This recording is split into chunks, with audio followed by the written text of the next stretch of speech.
அனைவருக்கும் வணக்கம். 88 மில்லியன் ஆண்டுகளுக்கு முன்பு இந்தியா, டிபெட், இமாலயா இது உருவான கதை.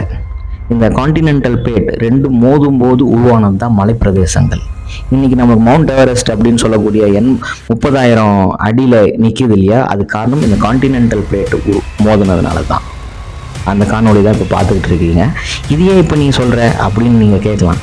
ஏன்னா இப்போது சமீபத்தில் ஆப்பிரிக்காவில் ஒரு நிலம் விரிசல் விட்டுட்டு இருக்குது. அதாவது 9,000 அடிக்கு ஆழத்தில் விரிசல் விட்டுட்டு இருக்கு.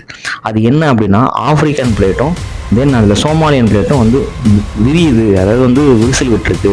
அந்த விரிசல் கொஞ்சம் கொஞ்சமாக நகர்ந்து இன்னொரு 500 ஆண்டுகள் ஆகும்னு வச்சுக்கோங்களேன். அந்த விரிசல் விட்ட சோமாலியன் பிளேட் சேரக்கூடிய இடம் பார்த்தீங்கன்னா இந்திய பிரதேசம்.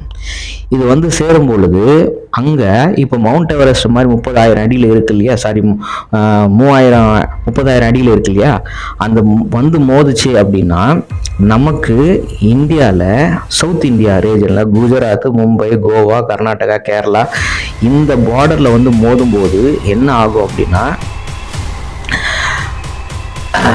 அந்த ஒரு சில இடங்களில் மலைகள் உருவாகும். அது 15,000 அடிக்கு இருக்கும் அப்படி கருத்து கணிப்புகள் சொல்கிறாங்க. இது நல்லதா கெட்டதா அப்படின்ட்டு வரும்போது தான் நம்மளுக்கு தெரியும். அப்போல்லாம் நம்ம இருக்க மாட்டோம்னு சொல்கிறீங்க இல்லையா, அது கேட்குது. இருந்தாலும் இதுதான் நிலமை.